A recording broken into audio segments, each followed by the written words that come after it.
اچھا، اب جو ہے عمران خان صاحب کے صاحبزادوں کی واپسی کی بات ہو رہی ہے، یعنی کہ پاکستان آنے کی بات ہو رہی ہے، اور بعض لوگ کہتے ہیں جی تحریک بھی جو ہے وہ اس میں بھی شمولیت اختیار کریں گے. یہ جو تحریک انصاف کی آزاد قیادت ہے، اس کی بہت بڑی ناکامی نہیں ہے کہ غیر سیاسی نوجوانوں کو جو ہے میدان میں اترنا پڑ رہا ہے؟ اور کیا واقعی وہ کچھ کر سکیں گے؟ وہ یہاں کسی کو نہیں جانتے، لوگ انہیں صحیح طرح سے نہیں جانتے. جناب دیکھیے، یہ بات تو درست ہے کہ جو پاکستان کے اندر پی ٹی آئی کی سیاسی قیادت ہے اس کو اس طرح کے اقدامات کرنے چاہیے یا اس طرح کی پبلک موبلائزیشن کرنی چاہیے، کیونکہ پبلک سپورٹ تو جتنے بھی پولز ہیں وہ یہی بتاتے ہیں کہ باقی پولیٹیکل پارٹی سے بنسبت پی ٹی آئی کی پبلک سپورٹ تو زیادہ ہے. اس کو تو اب تقریباً سب تسلیم کرتے ہیں. تو یہ کام تھا سیاسی لیڈرشپ کا کہ اس پبلک سپورٹ کو موبلائز کرے کسی طریقے سے، اور اس کے لیے جو بھی نیریٹو یا جو بھی اقدامات یا جو بھی جلسے جلوس ریلیاں آپ کو کرنی پڑتی ہیں، یہ پولیٹیکل پارٹی کی لیڈرشپ کا کام تھا.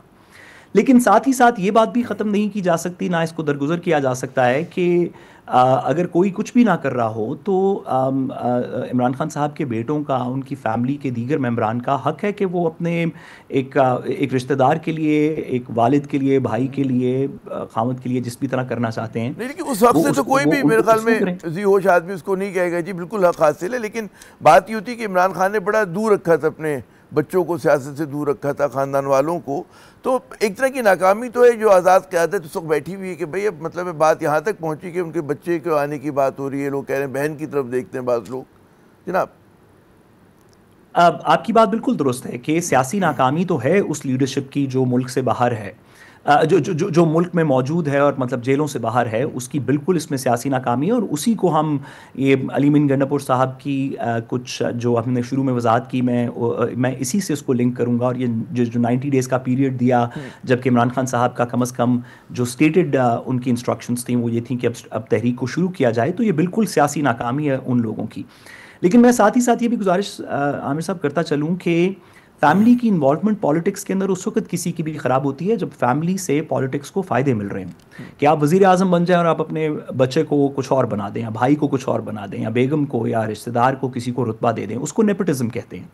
لیکن جب آپ پولیٹیکل پاور میں نہیں ہیں، جب اگر آپ پولیٹیکل پاور کسی کو دے نہیں رہے، اگر ایک شخص یا دو شخص یا فیملی ممبران آ کے آپ کی اسٹرگل کے اندر سپورٹ کرنا چاہتے ہیں، تو اس کو آپ یہ کہہ سکتے ہیں، مطلب اگر کل کو عمران خان صاحب اپنے دونوں بیٹوں کو سیکرٹری جنرل اور چیئرمین بنا دے پولیٹیکل پارٹی کا، تو ہم کہیں گے یہ تو بالکل نیپوٹزم ہے، یہ نہیں کرنا چاہیے. لیکن اگر وہ آ کے کسی تحریک کے اندر شامل ہونا چاہتے ہیں تو میرا خیال ہے کہ اعتراض نہیں ہوتا. جب مجھے آخر میں جاتے جاتے وقت کیونکہ مختصر ہے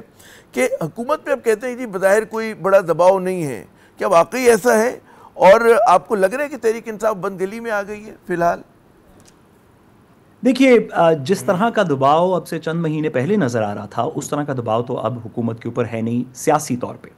حکومت کے اوپر اور قسم کے دباؤ ہیں. فار ایگزامپل اس مہنگائی کا کیا کریں گے، بجلی کی پرائسز کا کیا کریں گے، ابھی کسانوں کا کیا کریں گے. جب یہ چیزیں آہستہ آہستہ ایک سیزن دو سیزن کے اندر جب لوگوں کو ریلی پنچ کرنا شروع کر دیں گی، تو ہم اپنی ڈیمانڈ سپلائی چینز کا کیا کریں گے، ہم کانفیڈنس کیسے ریسٹور کریں گے. لوگ سرمایہ کاری تب کرتے ہیں جب عدالتوں کے اندر کانفیڈنس ہوتا ہے کہ اگر میرا کوئی سرمایہ کاری میں مسئلہ ہو گیا، کسی نے زیادتی کی، تو میں کسی ایسی ڈگر پہ جا سکوں گا جہاں سے میرے حق میں، اگر میں نے زیادتی نہیں کی تو میرے حق میں فیصلہ ہوگا. اب جو 26ویں ترمیم دیگر اس طرح کی چیزیں ہیں، اس کی وجہ سے عدالتوں کے اندر کانفیڈنس شیک ہوا ہے. حکومت کو لانگ ٹرم گورننس کرنے کے لیے، اپنی ٹرم پوری کرنے کے لیے ان مسائل کا بہت زیادہ اور بہت سیریس چیلنج درپیش ہے. جہاں تک یہ پولیٹیکل اپوزیشن کی بات ہے تو وہ آپ نے دیکھ ہی لیا کہ پی ٹی آئی کی جو لیڈرشپ ہے اس میں ہم سب نے اب تو تقریباً یونانیمسلی سب نے اس بات کو ایگری کیا ہے کہ یہ بہت ہی ایک ویک پولیٹیکل اسٹریٹجی کے ساتھ یہ چل رہے ہیں. اور کم از کم جو عمران خان صاحب کی اسٹیٹڈ ڈیمانڈز ہیں ان سے مترادف بہت سارے کام نظر آ رہے ہیں. لیکن اس کا یہ مطلب نہیں کہ حکومت پہ پریشر نہیں ہے، حکومت پہ بہت سارے اور پریشرز ہیں.